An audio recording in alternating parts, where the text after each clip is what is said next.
So believe it or not, I didn't know this exists. This is a reamp, and it takes your line level signal and converts it to high impedance. And this is what these guys are expecting. This is without reamp. It's not even working properly.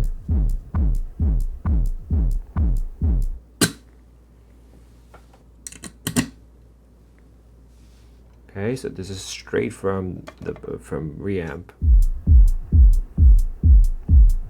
I was using it without realizing it had a distortion. This is quite interesting chain of events. If you're wondering what I'm doing, I'm trying to replicate the ground loop without the transformer. So when I disconnected 2-pilot, it created like a crazy amount of noise. It sounded like a record player without ground, even worse.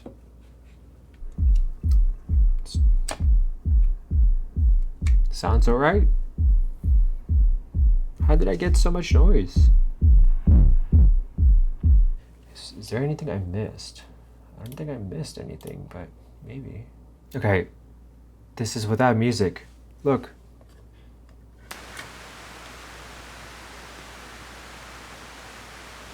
Is it just the signal that's being already affected by the 2-pilot?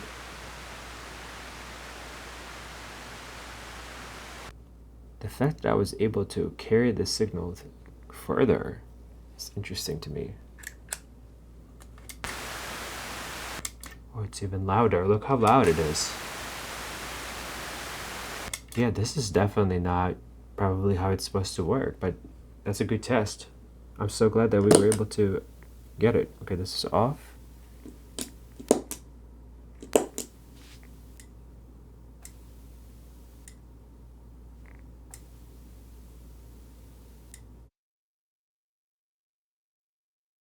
And we did this window here, and you can't even get through it.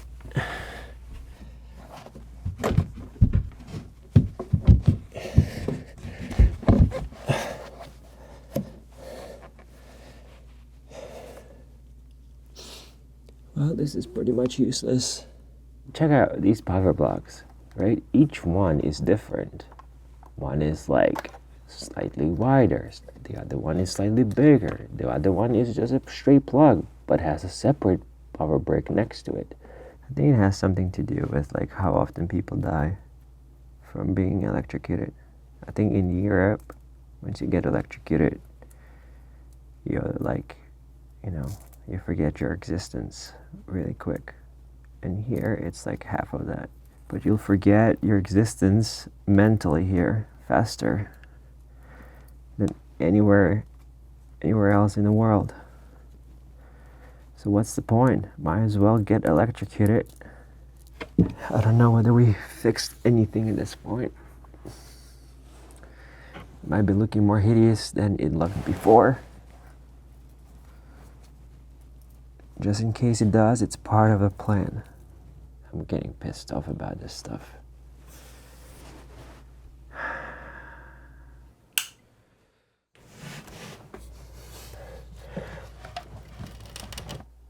I know this looks hideous, but I'm gonna leave it here. This requires a stereo in, and we had mono. I don't know whether this plays a big role or not. I don't hear any difference besides that it works how it should be. This is in rage mode. Just somehow sounds punchier. Maybe I'm just imagining it.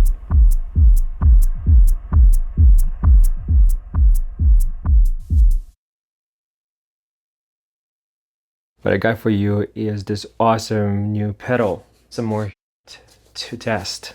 Let me get my trusty knife. Alright, so it's a Hagerman valve. It has Electro-Harmonix 12AU7 tube. But what I'm interested in is, can I put the RCA tube, which I don't have right now in hand. So I would love to give this a shot here. Let's see, this should power up. It did.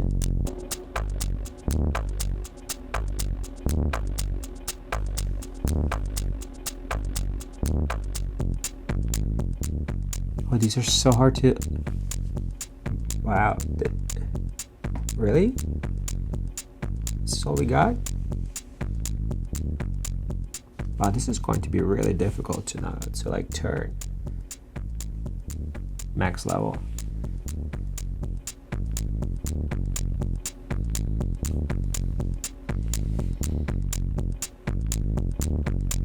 Man, this sounds like Tube Pilot on best behavior.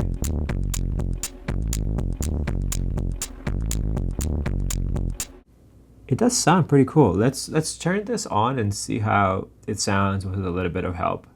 So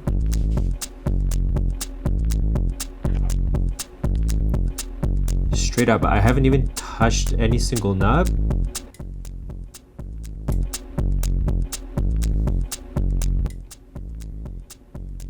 Interesting. See, there's nothing happening here, but somehow, maybe that somehow makes sense.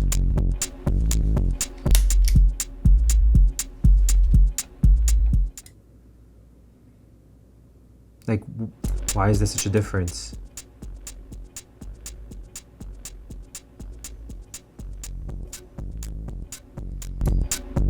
Whatever. Give me some level and these knobs. You know, in some ways, this is kind of what I thought the Tube Pilot could be like. It just mirror that.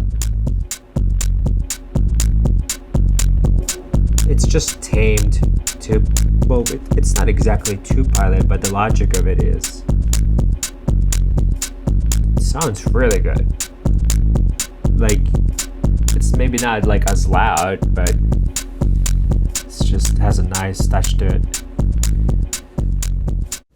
Man, the knobs, seriously, they're from hell.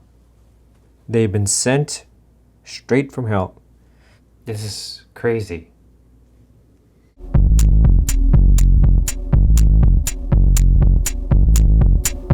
Oh, it definitely has that something that I was looking for in Tube Pilot. Tube Pilot has it, but not to the cleanness of this. You can definitely work with this. Still a lot of, like, I feel like there's a lot of fuzz for a booster.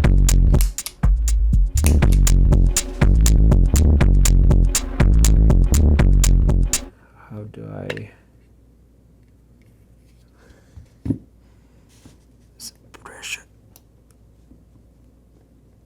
Okay, I think this is it. That kind of looks pretty cool. It's definitely not seated, huh? Why is it so bent?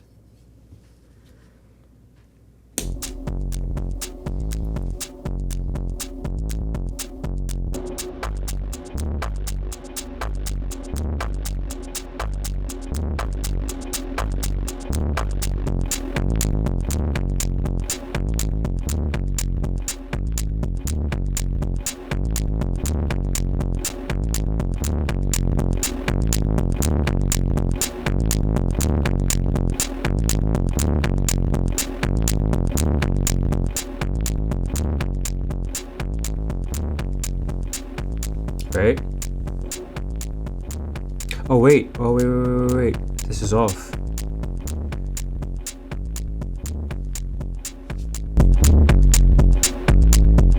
Yeah, I don't understand why this has to be on.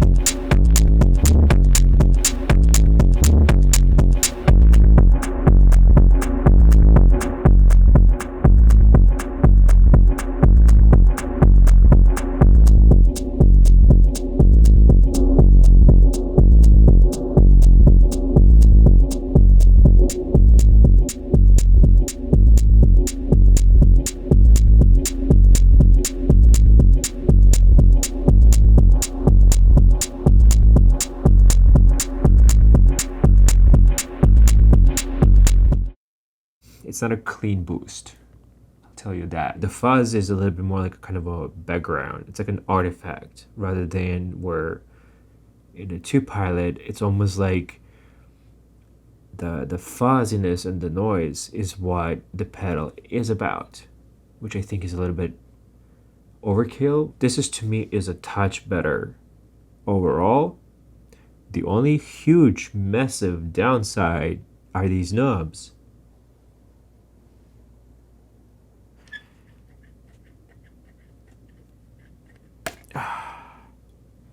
That was the RCA2. Now we're back to original.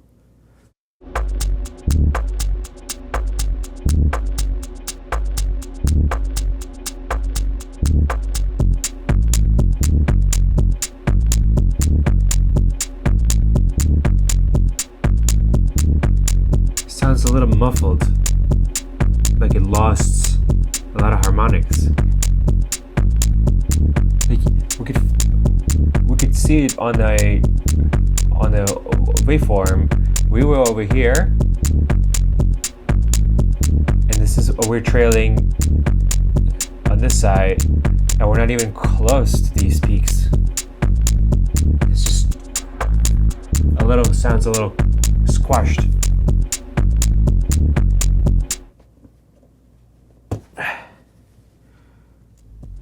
Look, I can even go on the lowest drive, and even then, we're not even close to that squashed sound that we were on this guy. It looks ridiculous. So it looks from a side. We don't have any other tests to conduct for this particular TV show.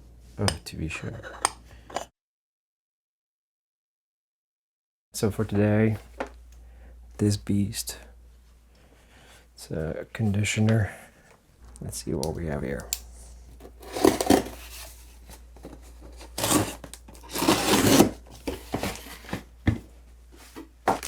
Welcome to hell, Mr. Radical Prodigy. This sounds good enough. All right, let's talking more work. Not sure whether it's going to help or not. I haven't powered it up yet, so let's see.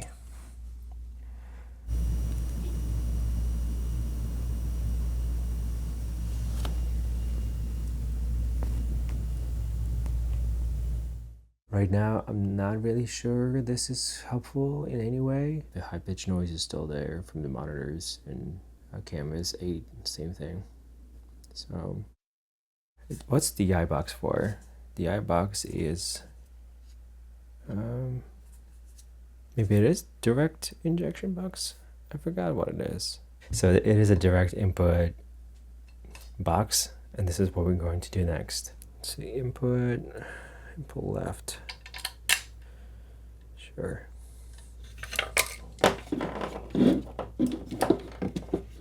Maybe we should go to auto. Yeah, we should. By the way, sparkly water with grape juice is it's actually really good. I highly recommend it. That's the kind of rivers are in heaven.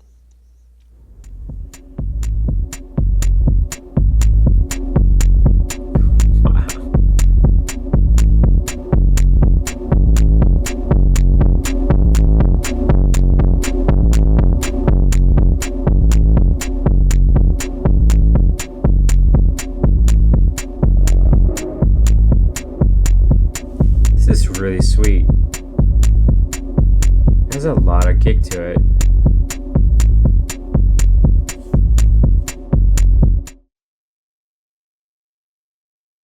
I routed guitar pedals into auto and then into the DI-Box.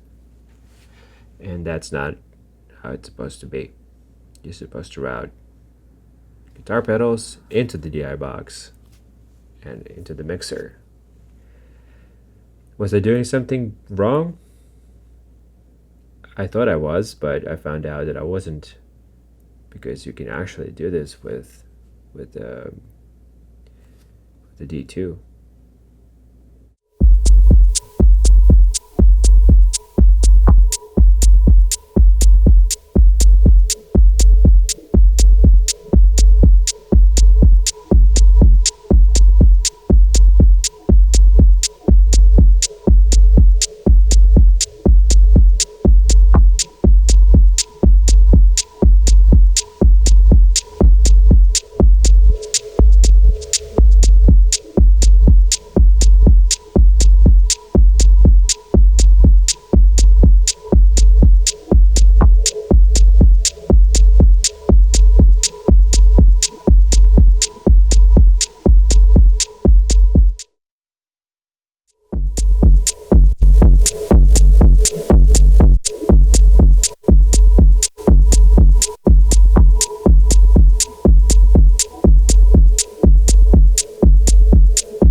There you have it, guys. Radial D2 sounds pretty amazing.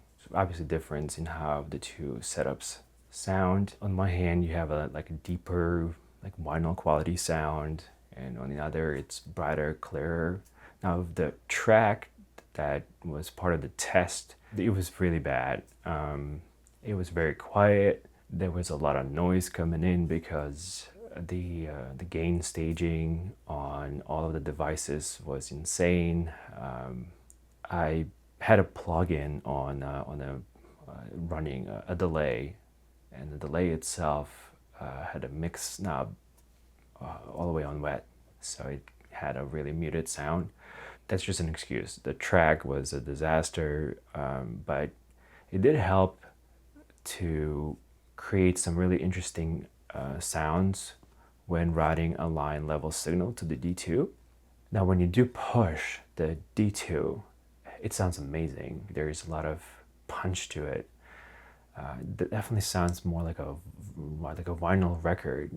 It's definitely a physical sound, and you don't get like tired from it. There were so many moments where I was like, "Holy!" And so when you're just boosting levels, I think the high Z will win in that regard.